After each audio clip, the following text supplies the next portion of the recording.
So you started something new. You maybe tried acupuncture or went on a juice cleanse or gave up sugar and thinking maybe that will help your bloating. And you're trying to just feel better. But instead of feeling better, you feel worse. And now you're wondering, did I do it wrong? Should I stop? Is this normal? And those are really the right questions. The honest answer is, it depends. Super annoying answer, right? Today I'm going to explain why sometimes feeling worse is to be expected and is a good sign and should be powered through, and when and why sometimes it means that you need to slow down and take care of yourself more in the process, because they're not the same thing. And I feel like a lot of times out in the world of medicine and wellness, this isn't talked about enough. Like, when should you feel bad and when should you not? And how much is too much? These are all really important things, and I'm going to give you some clear framework. I am Dr. Jennie Luther. I am a doctor and professor of acupuncture and Chinese medicine, and I've got over 26 years of clinical experience, including many years of treating patients with complex chronic health issues, where this question matters enormously. Getting it wrong in either direction, dismissing a real reaction or pushing through something that needs to stop, they have consequences. So let's take a few minutes to talk about the Herxheimer reaction and what it actually is. Maybe you've heard about it. Sometimes people call it Herx or Herxheimer reaction, and it's documented. It is a Western medicine recognized phenomenon where treating certain infections temporarily can make somebody feel worse before they get better. And it was discovered when they were treating syphilis with mercury, which that's a whole separate issue. However, it was originally documented actually in the late 1800s, so quite a long time ago. So the mechanism for this Herxheimer reaction, or Herx reaction, is that pathogens are dying off in a huge number due to the treatment, whether you're starving them by not eating sugar or taking herbs or medications that kill them. They die off in such huge numbers that it kind of floods the immune system, the whole body really, with this giant toxin dump. And now your immune system and your lymphatic system, everything has to fight to just clear the waste of the die-off. This happens really specifically with certain types of bacteria or yeast like candida and parasites, SIBO. They're just releasing massive toxins while they die off, and your body is having to clear it out. So in these specific contexts, a temporary worsening can be expected and is actually a good symptom that something is happening. So you might get symptoms like fatigue or a headache, mild flu-like symptoms, like just that crummy malaise you feel when you have the flu, right? Kind of achy and heavy and just blah, everything's blah. You often will get a lot of brain fog with it from all the inflammation, and you can get a lot of weird skin stuff with this as well. The skin is one way that the body can release toxins, through the skin. So you might get a rash or a strange breakout of something while you're detoxing. But the thing is these should usually peak within the first 48 to 72 hours and really start to resolve within a week. And then you'll feel a lot better. This is real. I mean, this is a real response to the Herxheimer reaction, and research supports it in these specific scenarios. But, and here's where I really want to be clear with you, this reaction is not universal, and it should not be happening with everything for you. In many cases, it is not inevitable, and it is really not even a sign all the time that healing is happening. Yes, it can be, as we just talked about with the Herxheimer reaction, with those organism die-offs while your body cleans it out. However, sometimes it's just a sign that you're being overtreated, or you're doing too much at once, or you're not managing the detox enough. And when you don't manage it and you just keep overwhelming your system in ways that it clearly can't handle, you're actually just depleting your body even more than it was that made you probably want to do the detox in the first place. So more is not always better. It's very Goldilocks. Chinese medicine is very Goldilocks. We want just right. So when is this Herxheimer reaction avoidable? And when should you avoid having such a strong reaction? So first, let's talk about dietary changes, because this is where I see the most confusion. So if you are someone who is eating, the standard American diet, the SAD diet, and you go into a really huge cleanse where you've cut out sugar and gluten and all dairy and you're only eating all these super healthy foods, you're going to probably feel pretty awful at first. Not because the food isn't healthy that you're eating, but because you're going to have all the die-off that we just talked about. However, if you're really depleted, it can just be too much for you at once. So some of that is your blood sugar adjusting, which is important and healthy, and we want that. And some of it's that die-off, where your gut biome is reorganizing. Again, good in the long run, but if it's just totally kicking your ass, it's just too much. You just need to either back off a little bit or drink more water, make sure you're resting more. The wellness world would say, oh, that's just detox, just push through. And I don't entirely agree with that. I look at this from this Chinese medicine perspective, but also from things like craniosacral therapy, where we do not need to wage an assault on our body to get better. And it's not really helpful. So many of us are so depleted that when we do a thing like this, where we're just dumping the toxins and overwhelming our system, we're doing more harm than good, because we're just adding to our depletion, and our body cannot manage all of the toxin removal. It's just inundating it, burdening the liver, ruining, just kind of ruining your days. You can't function. And I think that finding the balance in there is so worthwhile and so helpful and even doable.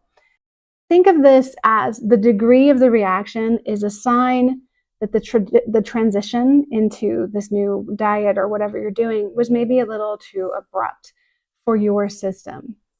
Not proof that the protocol is working. So things that can really help, like if you're doing a big candida cleanse, do a lighter version of the dietary change for a week or two first. Like just cut way back on sugar and carbs for a week or two to kind of let things begin without tsunamiing all of this change and toxins onto your body.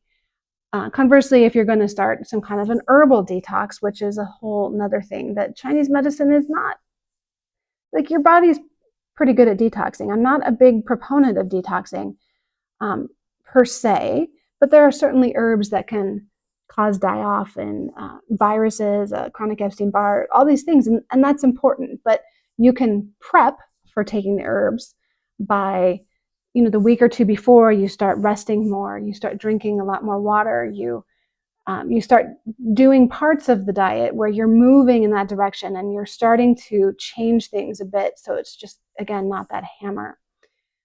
A slower transition into it, so drink enough water, get enough fiber to help move things through your system. So soluble fiber like oatmeal is really great for moving things through.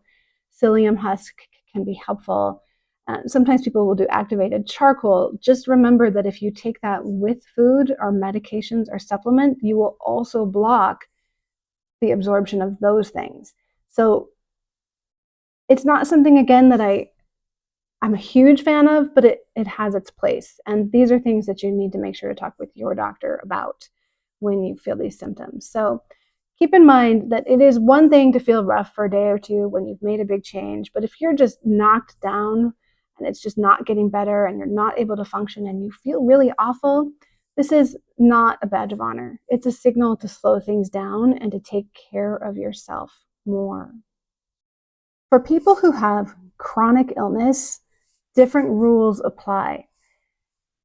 Chronic illness like autoimmune conditions, Lyme disease, chronic fatigue syndrome, Ehlers-Danlos, mast cell activation syndrome, mold illness, anything that has really depleted you over a long time. If you're recovering from, cancer treatments, or if you're on any kind of immunosuppressant, your body is really depleted.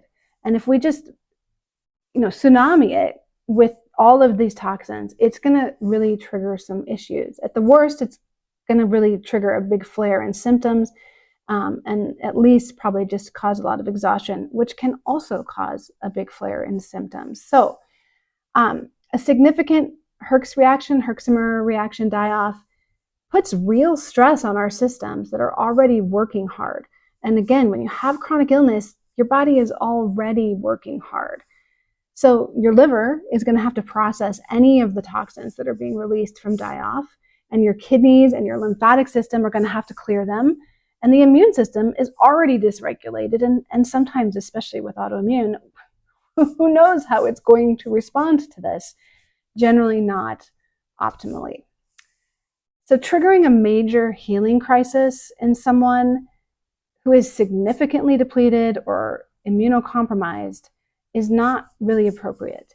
You can still do things, they just have to be gentle and slow and really mindful, going at a pace that your body can actually handle. So our goal, always keep this in mind, our goal, especially in the cases of chronic illness, is to balance the system, not to overwhelm it. This is where working with a skilled practitioner is really non-negotiable. It matters enormously, not because you can't understand your own body, because you know it better than anyone. The decision about the pacing and the intensity of the treatment genuinely needs to be tailored to your specific situation by somebody who has some experience in how things can react.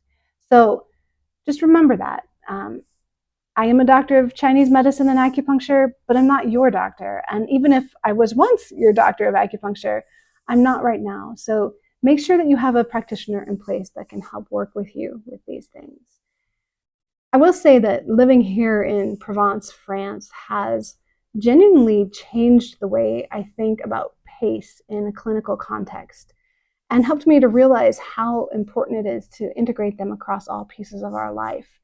Watching people here move through their days, the long lunches and nothing rushed, I'm really starting to understand viscerally what I'd always known intellectually. The nervous system and the immune system are not separate from how you live. You cannot sprint through a healing process any more than you can sprint through a good meal and expect it to digest properly. The body needs the same thing that the French figured out a long time ago. It needs time, and it needs enough space to do what it needs to do. So I want to just address something specific for a minute before I move on, because I hear about it regularly, both from patients and it's something I talk a lot about with the students that I teach in the acupuncture program at Colorado Chinese Medicine University.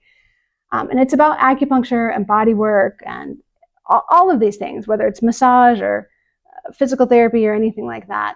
If you are feeling exhausted or worse, significantly worse, for days after you get a treatment, that is not typically a healing crisis. It's over-treatment, meaning that it is a sign that your treatment was too strong for your constitution or the strength of your body at the time of treatment. So you might typically always feel great, but one day you haven't been feeling well, or maybe you're recovering from something and you get the same treatment and it's too much for you that day.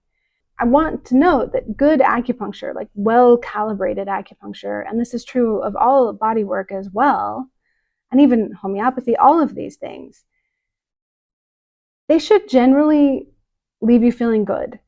You might feel a little tired, you should feel relaxed, you might want to sleep earlier that day, maybe a little emotional, because acupuncture can really move a lot of emotions too, in a good way. Those things can last that day. But if you're wiped out for days after a session, or if every treatment is leaving you feeling depleted rather than building up your baseline, that is information, and it's worth taking seriously. It usually means one of two things. Either the treatment approach needs to be gentler and more tonifying or strengthening to your system rather than moving and dispersing, or your system is significantly depleted and needs more foundational support before a really strong treatment to do like a detox. Either way, tell your practitioner. Believe me, we can tell a lot of things, but we don't live in your body. So we want you to tell us. And it's so helpful to make your treatments better and to tailor them to you. So please tell your practitioners if you're having anything like this happening. Toughing it out silently isn't the answer. Good practitioners always want to know, and it will change how they treat you and make it even better. So here's the real information that you want to know. How do you tell the difference? A practical guide. This is the framework I would give to any patient trying to figure this out.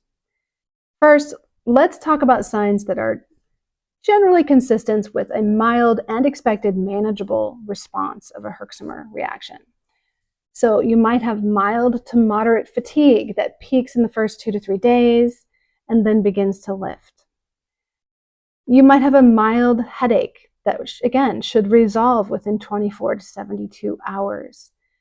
You might have a brief return of an old symptom that then goes away again. You might have some mild digestive shifts, like maybe a little bloating or gas or a little bit of diarrhea. But again, this should not be anything too exciting here, okay? This should just be mild. This is especially going to happen when you're doing big dietary changes or taking some kind of herbal supplement that really strongly affects the gut. You might have one day of feeling a little more tired and run down after a treatment. And of course, like after deep body work, you might feel a little sore. But again, it should not feel like you got your ass kicked, people. This is too much. We want Goldilocks, just right. You might even have some emotional sensitivity because acupuncture in particular can help move emotions. And again, as long as this is all mild and not overwhelming, it's totally normal. Signs that something needs to change in your treatment, that this is too much, it's too strong of a treatment for you. Significant exhaustion that's lasting more than 3 or 4 days with no improvement. Symptoms that keep getting worse rather than peaking and then getting better. New symptoms that weren't even there before that seem completely unrelated. And honestly, I would say any new symptom, you should let your practitioner know what's going on. Any fever over 101 degrees Fahrenheit or 38.5 degrees Celsius, you should be paying attention to that. And if it lasts more than 24 hours, talk to your practitioner. It may be unrelated. It may just be that you are run down and you're going to be a little more susceptible to catching things because you're run down from the cleanse. So just keep an eye on that. And when in doubt, ask your practitioner. I'm like a broken record.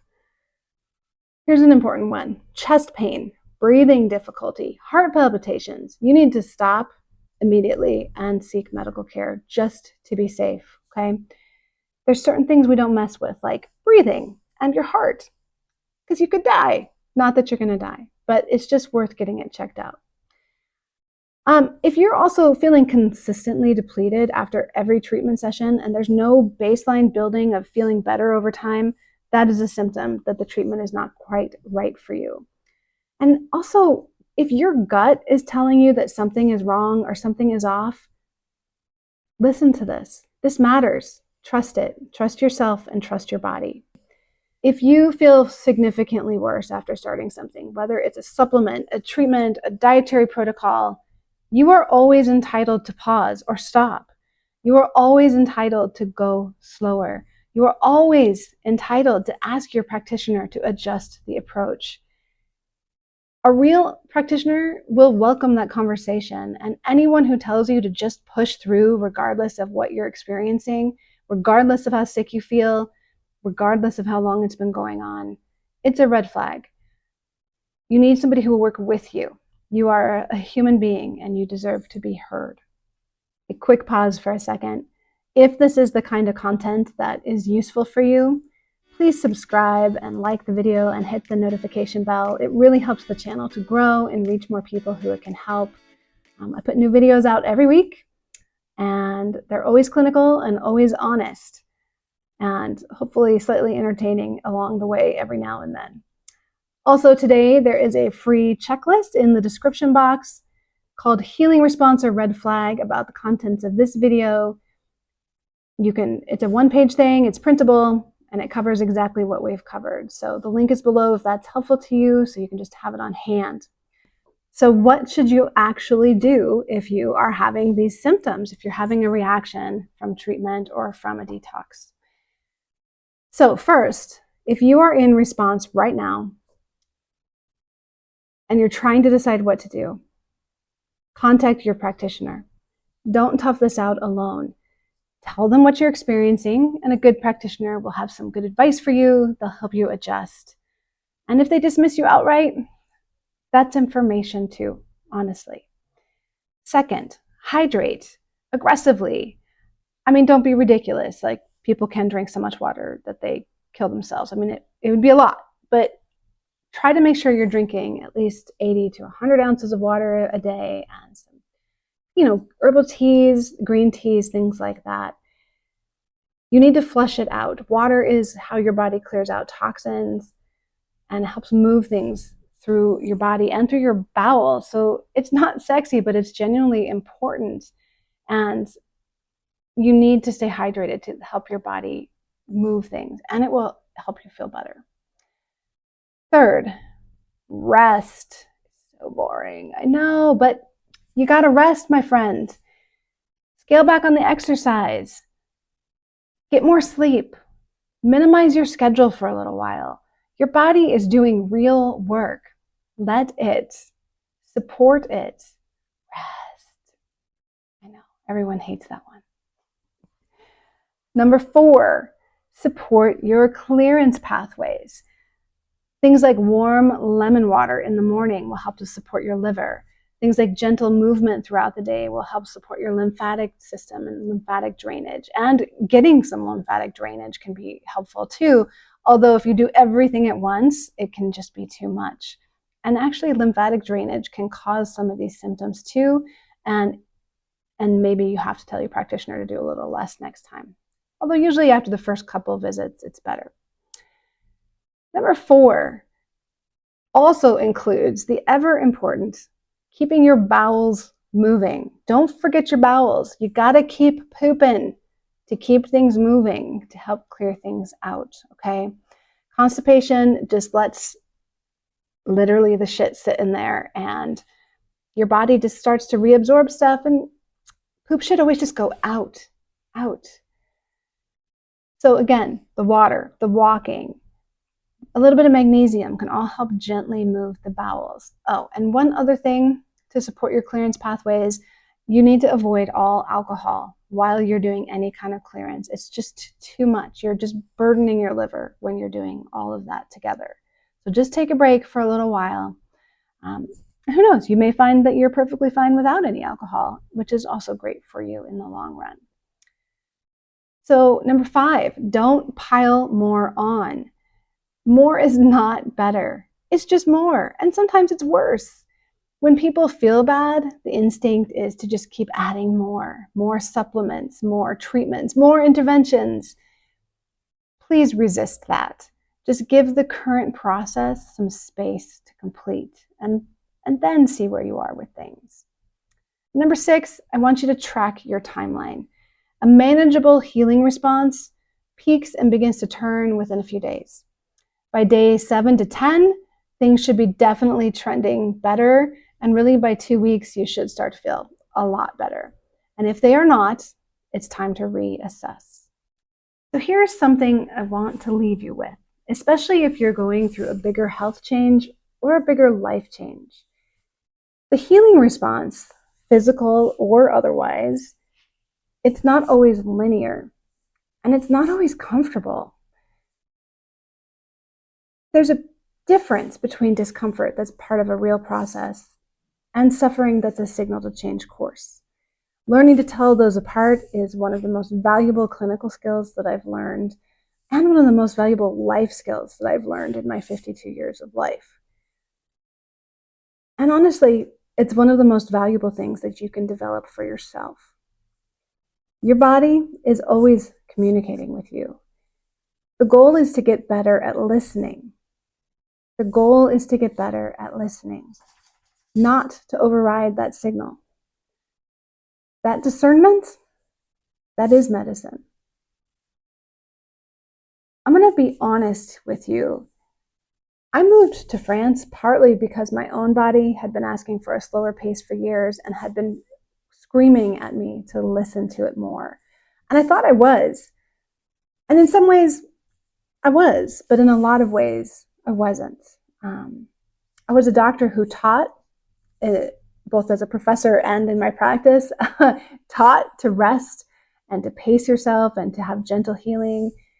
But at the same time, I was running a full clinic and teaching at a master's level program and raising 3 children, all while dealing with my own multiple chronic health issues. The irony of finally having to practice what I preach isn't lost on me. The pace of life here in France has really been a great teacher for me. I mean, Maggie gets walked here more often. I get walked here more often, a lot farther, and it's just more part of my daily life. I can sit and just be. And at first it was just, at the cafes doing what the French do. And now I can even do it here in my own house, if you can imagine that. And just be quiet when I need to be and let things be and create some space. And I have to tell you, my body noticed. It's noticed. And if you incorporate some of these ideas of the way of life here into your life, your body is going to notice too. So, is it a healing crisis or is it a red flag? Now you have some framework to help figure that out. There is that free checklist in the description, so make sure you go grab it. And if you have questions about your specific situation, drop them in the comments. I read everyone, and I'm always interested to hear. And I think that it is helpful to build some community around that too, where people can talk about it. So I will see you next week. A biento. And just remember, life is for living, so take care of yourself out there. I'll see you soon.